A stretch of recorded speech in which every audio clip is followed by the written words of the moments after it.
na ako'y pangutana karong adlaw.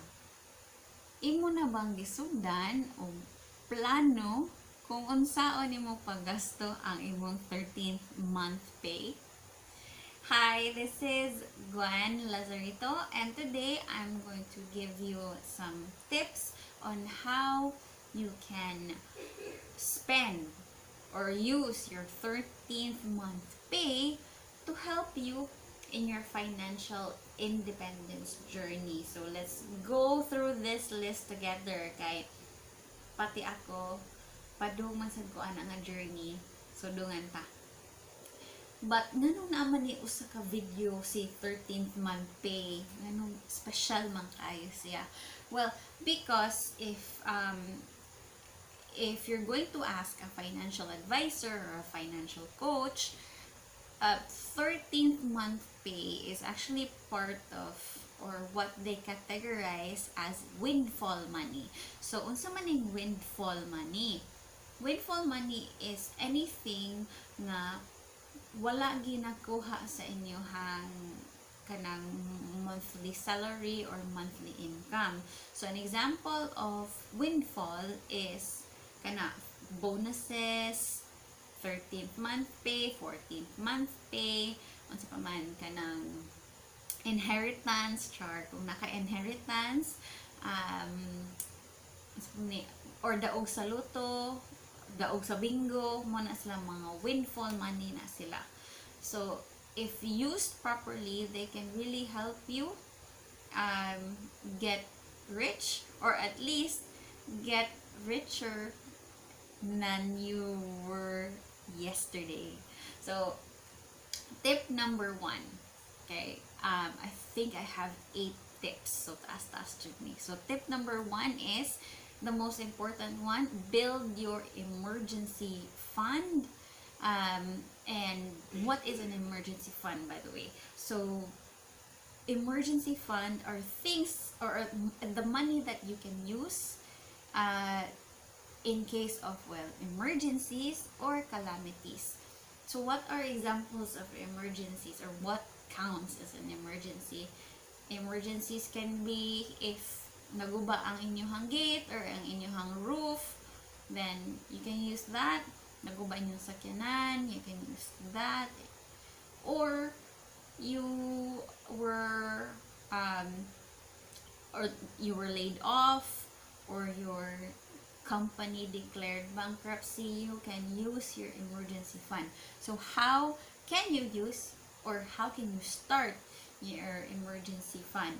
Ideally, it is first you need to compute your monthly expense, and then save for 1 month, then 3 months, then 6 months, and then ideally the perfect emergency fund is around 12 months worth of savings. So an example is let's say 15,000 ang monthly expenses. So first I need to save for 15,000, and then once I've reached that, I will go ahead and save for 3 months worth of expenses, so that will become 45,000, and then save for 6 months, so that's 90,000, and so on. So the idea there is that, for example, in case you get laid off and you have at least 90,000 in as your emergency fund, that's 6 months worth, then you are secured for at least 5 to 6 months sa imuhang expenses. Di ka ma-stress. So you can either look for a job and then have the luxury to choose the job or the role that you want. Dili lang kay mo dawat kag trabaho kay mahadlok na kay ikabayad sa imuhang bills next month, di ba? Or you can also start a business and dili ra kaayo mo boom ang business, so at least you have 6 months to cover for your for your daily expenses. So, muna siya importante kay nasa emergency fund, makawala dyan na siya stress.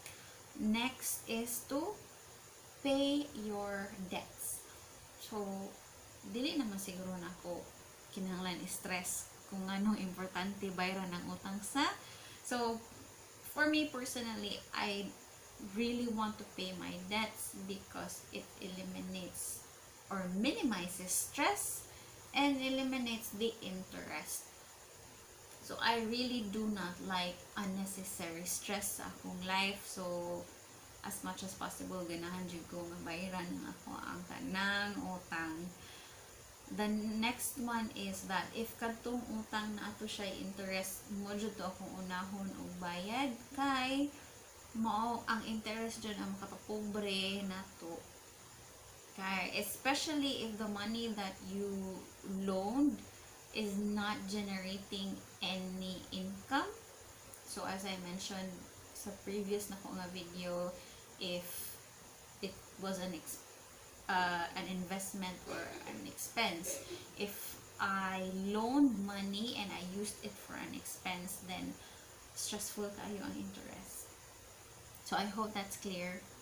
And then the third one is to start a business. So, importante dyan kayo nga naatay extra money sa. And most people turn to businesses dyan. Kasagara na to karong mga panahon na very business-minded.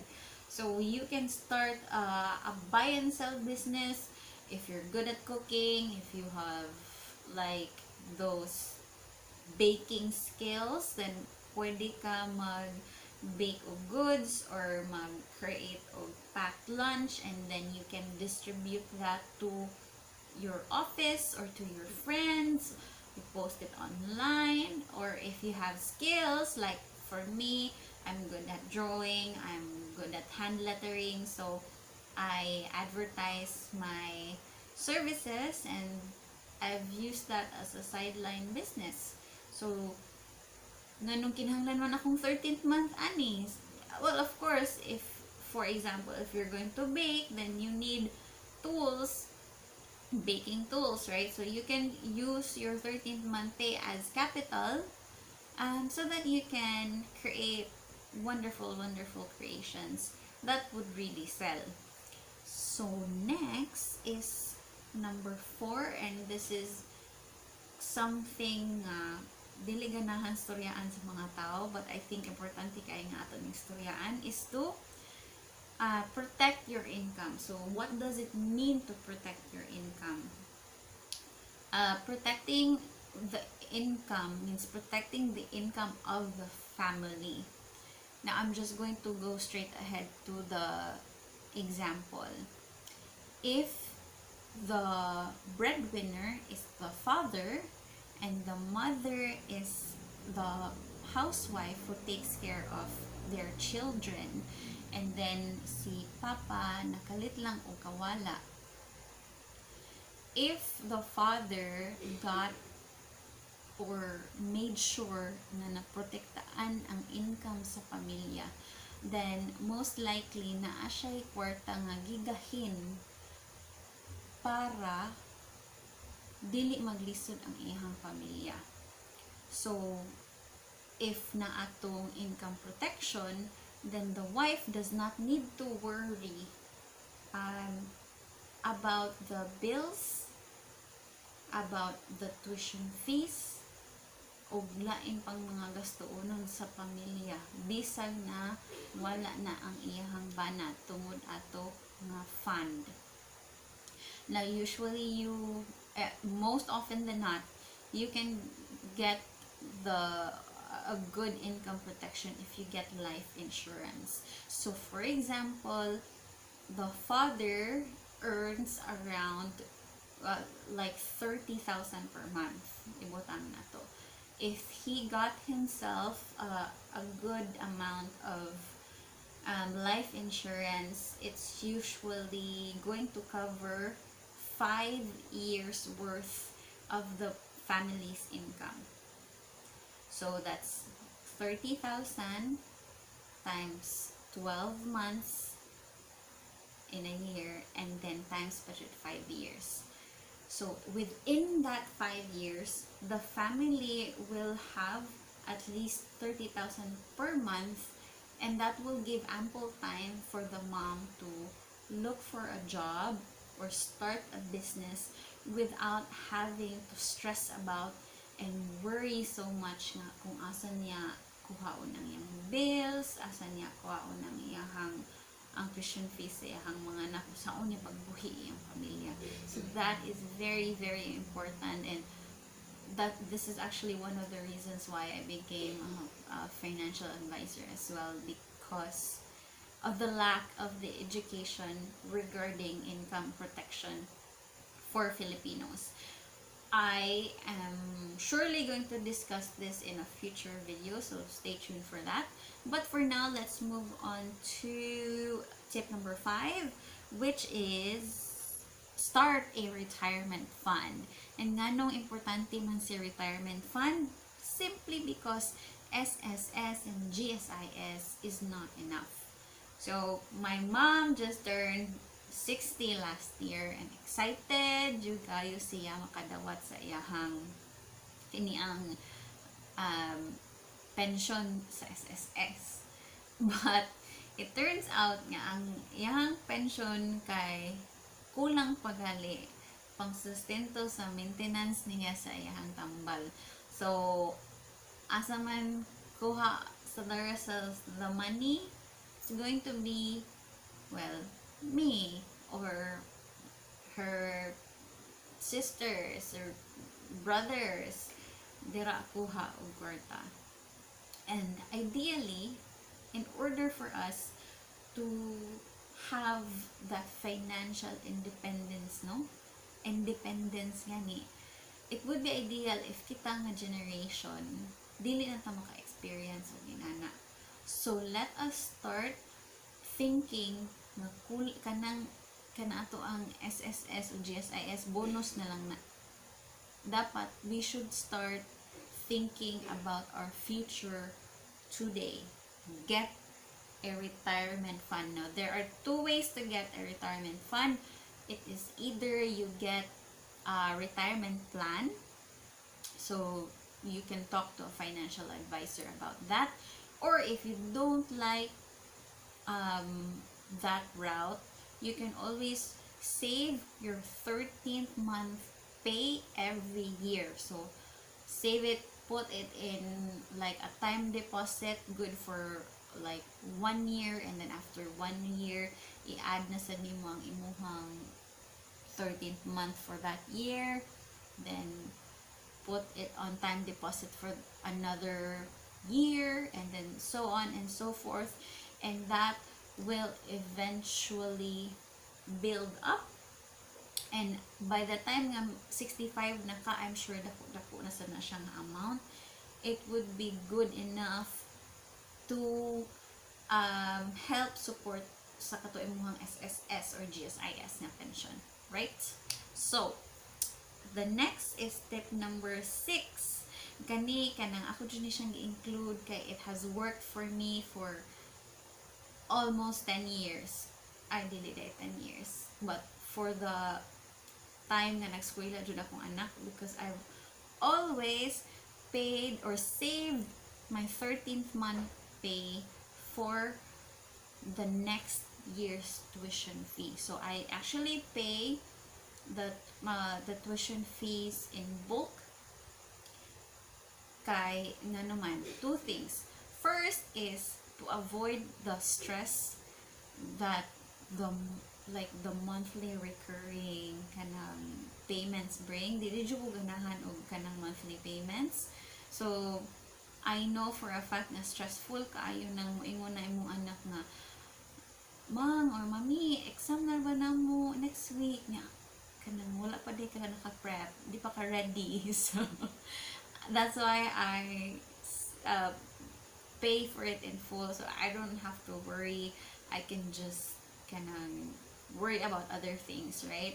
The next reason is because if you actually pay the tuition fee in full, most often than not, schools provide rebate. So I think the rebate is around 3 to 5% check your school, but I am sure there's a rebate. So makasave pa ka, and you can use that money, bahala gamay. You can still use that money on something else, put it in an investment, or save it, right? Next is, well, it's around education as well, and that is to get an educational plan. Now, kabalo ko issue ni kay sa una natoy issue about cap, but the government has actually made sure that that issue does not happen again. So there are stricter regulations around it, so it's really safe. But of course, you have to do your research if in case you decide to get an educational plan. But why is this important? It's important because ang tuition manggod increases more than your salary. So hypothetically, ibutang nato nga si tuition fee increases 10% per annum. Pero ang imong sweldo kay mo naalang kay increase of around 3 to 4% per year. So imagine na sa kadako sa gap, if after 10 years pila na ang tuition fee versus pila na lang ang imuhang, or pila pa ang imuhang salary. Kaya kabantay jud ko ani nga dira jud maglisod ang pamilya kung college na ang mga bata. Kaya nga naman, kay usually dili ka apas, and as much as possible ganahan ka nga kita nga, especially nga pamilyado na kita nga parents, we want nga maka-focus lang ta ato ang mga anak sa ilang pag-eskwela, kay dili sabay alalim mga working student or magsigitag utang-utang kita as parents, magkautang-utang ta para lang sa maitaguyod ang ato ang anak. If there's an easier way to do things, why not do it, di ba? So that's why I encourage everyone to get an educational plan. I have heard a lot of success stories sa katong mga nanguha og educational plan nga nakapataguyod nila college ang tanan nilang anak. It was very inspiring to hear it. So yes, I hope everyone can start that, and the best way to start it is to use your 13th month pay. Labi na if wala kay utang, na kay savings, na kay emergency fund, di ba? Why not use the money for something that will help your child in the future? It will help your family. Okay, if you don't have a child yet, then maybe your siblings, you can get an educational plan for them as well. So last but definitely not the least, and I kabaw ko haningon ko ang pinaka-importante ang katong emergency fund, but mas importante pa jud ni siya pinaka-important, and that is to invest in your greatest asset, which is yourself. So nganong kinahanglan man ta mo invest sa atong kaugalingon, di naman siguro ni dapat nato i-discuss, no? Importante dyan nga invest ta sa atong self, kay the more you invest yourself is the more you grow in value. So example ani kay if you invest in yourself, let's say in your financial education, if you read books, listen to podcasts, or like videos like this about money, or attend money seminars, or talk to a financial advisor or a financial coach, then you will be able to make better money decisions. Maybe if you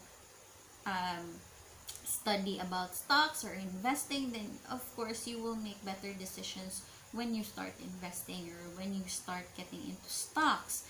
And all that stuff, daghan jud kaayo mahitabo nga positive sa imuha if you start investing in yourself. And I don't mean just in financial education, ha? Also, it's important to invest in your health. Okay, of course, if you're healthy, then you're less likely to get sick, which saves you doctor's fees and hospital fees and all that. And I would like to stress out the importance side of taking care of your mental health. Kay, um, kana muna para na ko ang pinaka-importante dyan nga health. If you notice in this whole video, kadaghan jud ko ning mention of stress.